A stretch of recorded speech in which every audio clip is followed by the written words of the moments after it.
So when a company decides to launch a new AI, what really keeps the executives up at night? Is it the fear of a tanking stock price, or is it the fear of breaking their customers' trust? How a company answers that one single question, it basically defines their entire game plan for dealing with AI risk. So today, let's break down the two completely different playbooks they follow.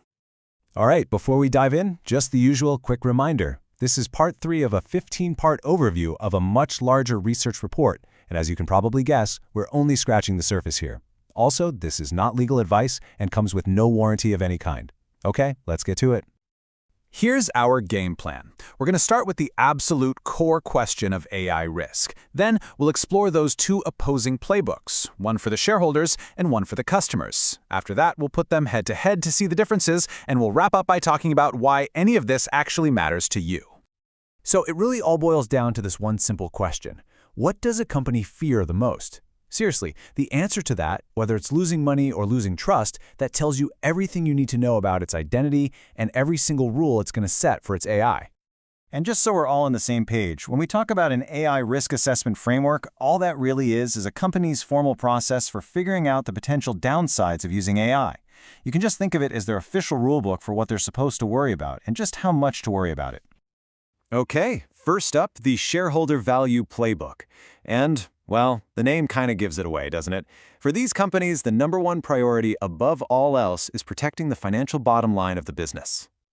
And that right there is the key. In this model, if you can't attach a dollar value to a risk, it's got a much lower chance of getting any real attention. The main way they look at any potential problem is through the lens of how it's going to hit the company's wallet.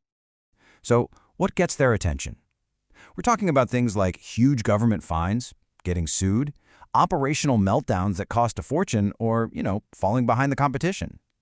But what's really fascinating here is how they deal with something vague, like reputational harm. They actually try to quantify it. They translate it into numbers, like how much revenue will we lose? In this kind of company, the biggest decisions are made way up at the top. You've got senior leaders, the ones we answer to the shareholders, constantly weighing the financial risks against the potential rewards. Is the return on investment worth it? Can we beat our rivals to market? It's this constant, high-stakes balancing act. All right, now let's completely flip the script and look at the customer-focused playbook. In this world, the most precious asset isn't money. It's the relationship the company has with its customers. And this is a totally different way of seeing things. For these organizations, the biggest nightmare isn't a one-off financial loss. It's that slow, creeping death of customer trust. They believe that loyalty is what drives the business in the long run, and they will guard it like a fortress. And you can really see the contrast here. The risks they track are completely different. They're worried about things like AI that's a black box, something that destroys trust because no one knows how it works. They obsess over anything that makes the customer experience worse. And they focus hard on fairness and equity because they know that one biased algorithm can poison the well for everyone. Okay, so we've got the two philosophies down. Now let's put them right next to each other and see how these different mindsets lead to completely different actions when it's time to actually manage risk. Now this is where it gets really interesting. When some new unknown risk pops up, the shareholder model tends to take a wait-and-see approach. They'll keep an eye on it, sure, but they won't make a big move until they see a clear financial threat. The customer-focused model, totally the opposite. They use what's called the precautionary principle. If a risk might hurt the customer relationship, they play it safe, even if they can't prove it's going to cost them a dime. This pretty much says it all. Look at the key controls. The shareholder folks rely on financial shields like insurance policies and solid contracts. The customer-focused side, they rely on people, human reviews, bias testing, ways for customers to give feedback. And check out risk tolerance. One side is willing to take calculated risks for a big financial payoff, while the other has almost zero tolerance for anything that could tick off a customer. And that directly impacts speed. One races to get ahead, the other moves carefully to make sure they don't mess up.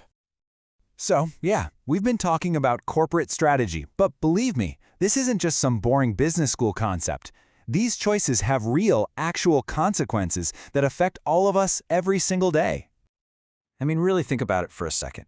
The AI that runs your social media feed, or decides on your loan application, or handles that customer service chat, was it built with a move fast and make money mindset, or was it built with a do no harm to the customer philosophy?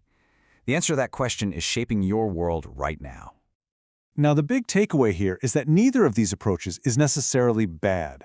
The shareholder model gives you speed and clear financial goals, which can really push innovation forward. But the customer model, that builds trust and protects people, which might just be more sustainable in the long run. The push and pull between these two ideas, it's really one of the defining dramas of our time.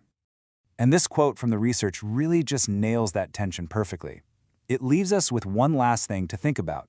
As AI gets more and more powerful, which of these two values, decisiveness or trust, are we going to demand that our technology puts first?